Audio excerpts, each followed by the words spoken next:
What's up, guys? This is Jason Lore with Jason Lore Photography and Films, bringing art, stories, and entertainment. For those of you who are watching this podcast review on video, yes, I am in my garage, and yes, I'm doing this review in the garage because it's Friday night. Everybody's partying their hearts out with their music on blast outside of my room. And this is the only quiet place that I can do this review. And speaking of Friday nights, I'm pretty sure you guys are looking to see what's out there, what's good to watch at the movie theaters. And I got a surprise for you. What's your name? My name's Arthur. Well, there's something special about you, Arthur, I can tell. Where you from? I live right here in the city with my mother. She says I was put here to spread joy and laughter. What's so funny? She always tells me to smile and put on a happy face.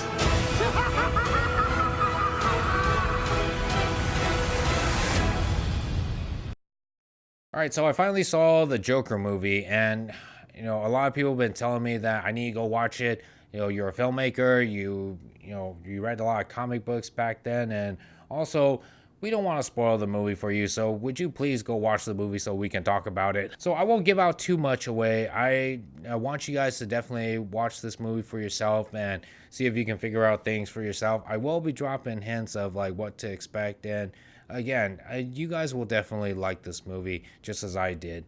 So this is the story of how the Joker became the Joker. And before he became the Joker, he was known as this poor guy named Arthur Fleck. And Arthur lives with his mom and lives a rough life in Gotham City. He's just trying to survive as a clown entertainer.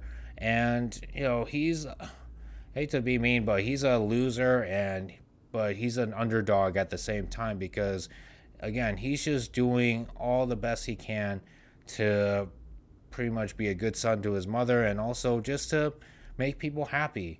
But the sad part about it is that he himself is not happy. He's living a miserable life, and it just really affects his mind to the point where it's like you start to see things through his eyes. And that's the interesting about this movie, is that you see things through his eyes of what he just wishes life could be like for him, to be noticed and to be recognized for being such a good hardworking person.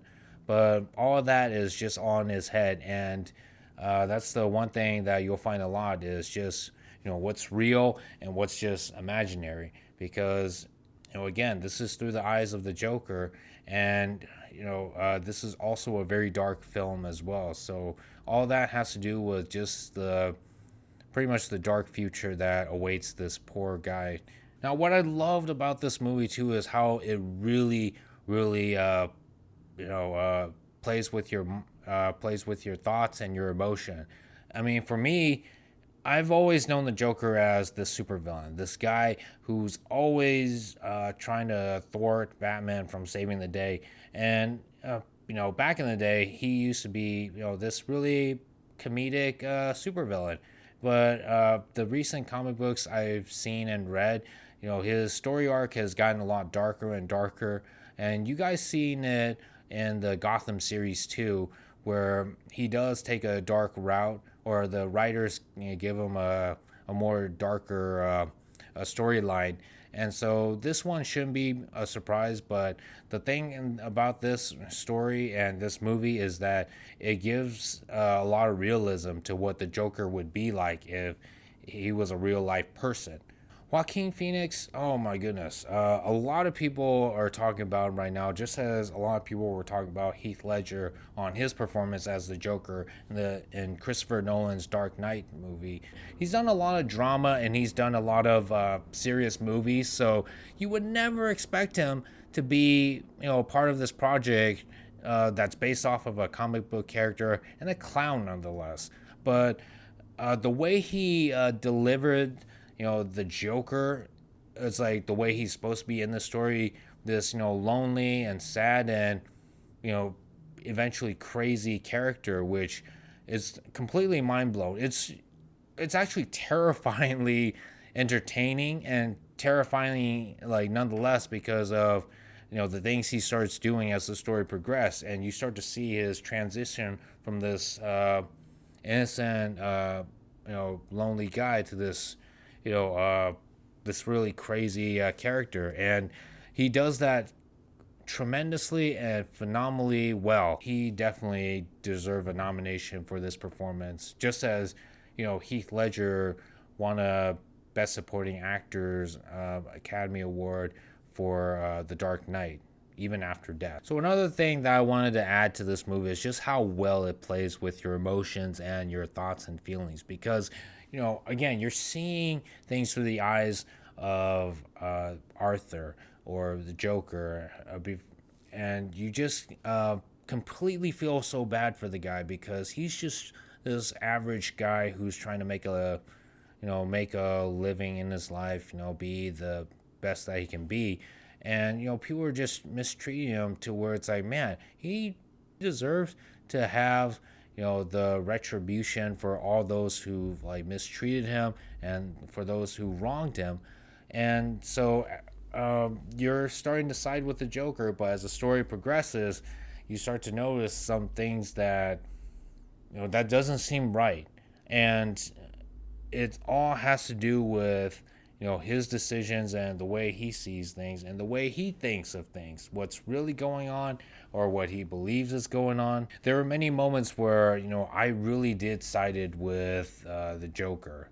I mean, just the way he was brought up and the way he was treated by everyone else. It's like, I don't know if people are willing to admit it, but we were all mistreated once in our life, if not once, a lot more in our lives, to where we can totally relate to where he's coming from, and that's where we start rooting for him, to where it's like, what, take your revenge, take your retribution.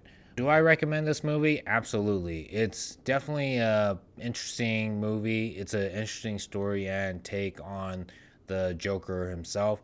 It's pretty dark, so I will warn you guys, there will be some moments that may be disturbing, especially if you've always known the Joker to be that comedic villain. This is not that Joker, but Joaquin Phoenix did a really great job as the Joker, brought him to life like we never expected it to be, and again, definitely Oscar worthy.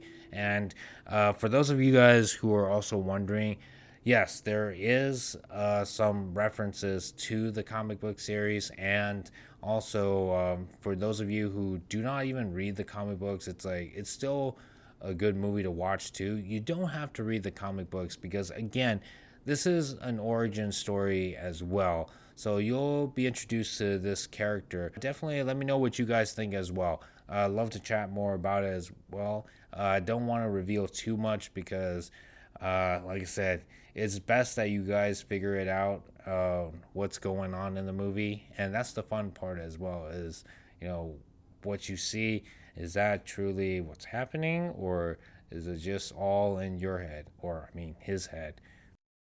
Hope you guys like this review. Hopefully it was helpful. If you guys have any more questions, let me know in the comments below. Until next time, this is Jason Lore with Jason Lore Photography and Films, bringing art, stories, and entertainment. I used to think that my life was a tragedy.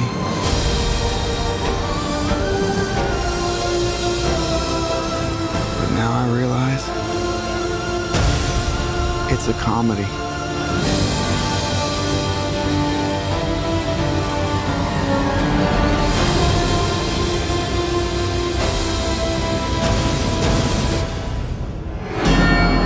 If you just